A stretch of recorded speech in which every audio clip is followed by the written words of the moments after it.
Shalom, c'est la chante Élysée de l'Assemblée des rachetés de l'Éternel. J'espère que vous vous portez toujours bien par la grâce du Seigneur, parce qu'aujourd'hui, dans cette manne quotidienne, le Seigneur veut parler à ses enfants. Aujourd'hui, le Seigneur Jésus-Christ veut nous remettre sur le droit chemin. Et je t'invite sans plus attendre à prendre les Saintes Écritures dans le livre de Jacques au chapitre 1, et nous allons lire ensemble le verset 22. Mettez en pratique la parole et ne vous bornez pas à l'écouter en vous trompant vous-même par de faux raisonnements. Amen. Qu'est-ce que le Seigneur essaie de nous dire au travers de sa parole? Mon frère, ma sœur, moi je me fais appeler enfant de Dieu. Toi, tu te fais appeler enfant de Dieu. Nous nous faisons appeler disciples du Christ ou encore serviteurs et servantes de l'Éternel. Mais en réalité, combien sommes-nous véritablement à mettre en pratique la parole de Dieu? Oui, parce que la réalité aujourd'hui, c'est quoi? C'est que nous choisissons. Les enfants de Dieu 2.0 choisissent quelle partie des Écritures mettre en pratique. Nous entendons des enseignements.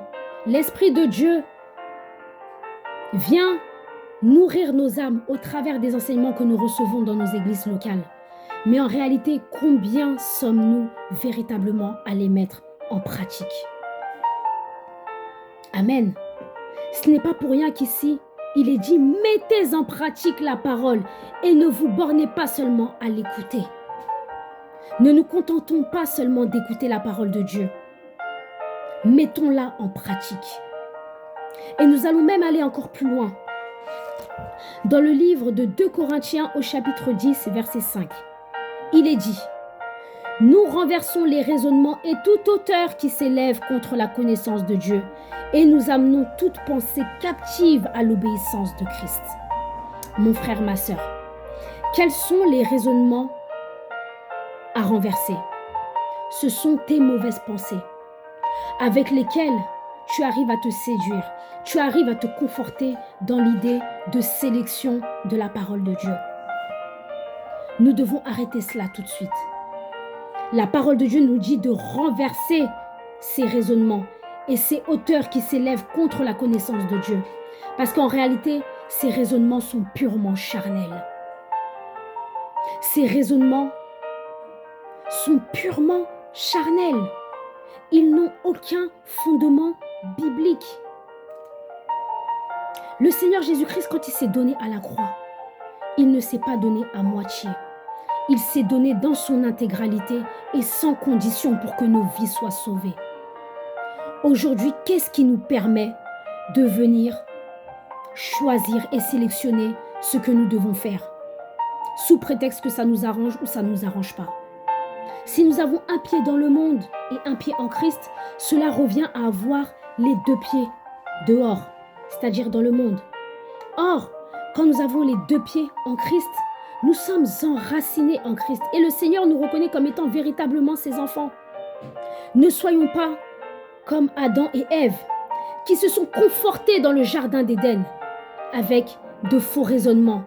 Parce qu'à travers ces faux raisonnements sont rentrés le péché, le premier péché contre l'humanité. Amen. Alors mon bien-aimé, arrêtons cela.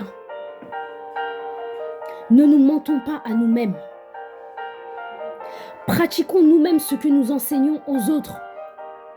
Pratiquons ce que nous recevons de la part du Seigneur. Mettons en pratique ce que nous lisons dans les Saintes Écritures. N'oublions pas que le Seigneur Jésus-Christ a dit que ceux qui sont sa famille sont ceux qui pratiquent sa parole. Alors mon bien-aimé, arrêtons de nous mentir. Ne soyons pas ces chrétiens 2.0 qui sélectionnent qu'est-ce qu'il faut appliquer ou ce qu'il ne faut pas appliquer. Soyons de véritables disciples. Si nous nous reconnaissons comme étant de véritables serviteurs servantes du Seigneur, mettons intégralement en pratique la parole de Dieu. Amen. Soyez bénis. Et je vous dis à très bientôt pour une nouvelle manne quotidienne ou un nouveau booster en Christ.